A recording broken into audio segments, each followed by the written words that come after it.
Hello friends, how are you all? Let us start with the next topic. Yesterday we have seen about the national income, its definition and its features. Now we have seen that it is a flow concept. So I just explaining that this topic, that is what is meant by the flow concept. See, circular flow of national income.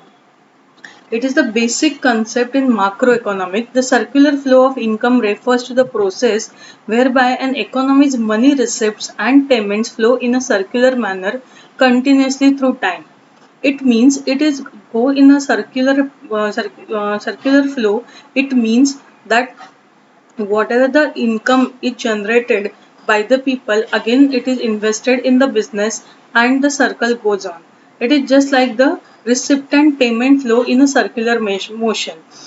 The first income is earned, then the expenditure is done, then whatever after meeting the expenditure, whatever the extra income left, that is the saving, and this shows the income of the person and it shows the income of a nation. Okay, circular flow of income can be determined for the following: two sector economy, that is household and business firm, where y is equal to c plus I. In economics, always y denotes the income, c means consumption, I is the investment. We will go further with this formula. Three sector economy: household, business firm and government sector. C plus I plus G. C is the consumption, I investment, G here the government sector. Okay.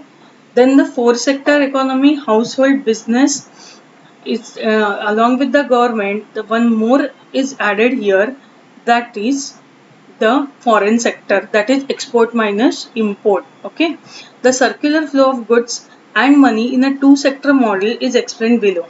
Two sector model of circular flow of national income. There are two sector, that is household and the firms. See, this model or this question may be asked for, I think, 3 to 4 marks.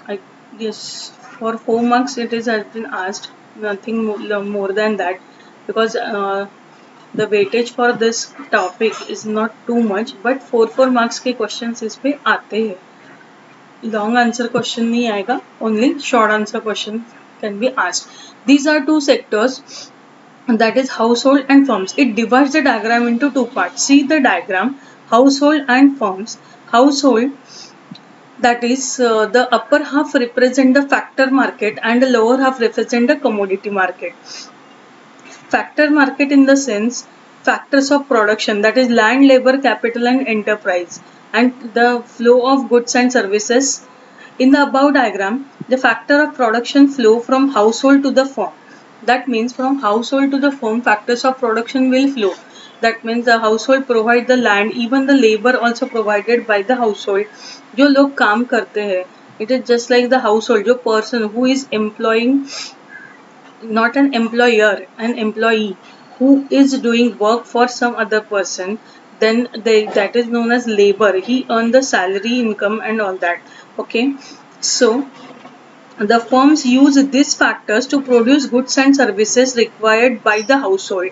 That means, see, whatever the requirement of household, as a general common person, whatever the requirements are there, that is to be fulfilled in the market by the economy. And for producing these goods and services, there must need of a land, labor, capital and enterprise.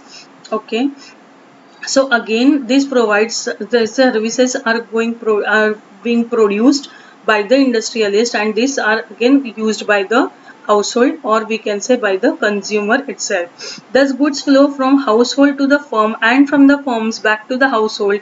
It is called the product flow. I think all of you are getting clear about this, that once first the product has been produced, then it is been transported to reach the consumer and it is consumed. In the same way, money flows from firms to household in the form of factor payments such as rent, wages, interest and profit. Already we talked about this, that factory earns rent, labor earns wages and capital earns interest and business enterprise earns profit. So again these are the household use this income to purchase goods and services. Whatever the income earned through this is used for the consumption purpose, and thus money flow from the firm to the household and from the household back to the firm. It is called money flow. See, there are two concepts, product flow and money flow. Already we have seen that first products are being produced by the household to the firms. Firms use these households to produce these products, and after that, after producing, again it is consumed by the household. This is the product flows. Money is also transferred from the factors of production to the industry, and again that is flow towards the household. In the circular flow of income, production generates factor income, which is converted into expenditure. This flow of income continues as production is a continuous activity due to never ending human wants. Continuously there must be a production. Production अगर चलते रहेगा तो ये flow भी चलते रहेगा. It makes the flow of income circular. Okay, all of you are getting this circular motion. Now there are different concepts of the national income. The very first is GDP, that is gross domestic product. This question is asked for the definition purpose for only 2 marks. Gross domestic product is the gross market value of all final goods and services produced within the domestic territory of a country during a period of 1 year. Okay, therefore GDP is given by one formula. It is a gross domestic product. That means उसको कोई ना कोई market value है, and it includes all final goods and services. See the final words used here. So you should remember that the goods which are ready for sale, no duplication. Already we have seen in the features of national income. See, GDP is equal to C plus I plus G plus X minus M, where C is private consumption expenditure, I is domestic private investment, government's consumption is G, and X minus M, that is net export value, that is value of export minus value of imports. See, as we are considering here gross domestic product, it is limited to one country. That means within the boundaries of one country. Okay, whatever the value of final goods and services. The next one is net domestic product, that is NDP. It is the net market value of all final goods and services produced within the territorial boundaries of a country during a period of 1 year. NDP never considers the depreciation, therefore NDP is equal to GDP minus depreciation. Now the next one is GNP. It is the gross national product, means the gross value of final goods and services produced annually in a country. Normally all these are related to 1 year, and which is estimated according to the price prevailing in the market. And therefore here one more concept, that is receipt minus payments made from the abroad.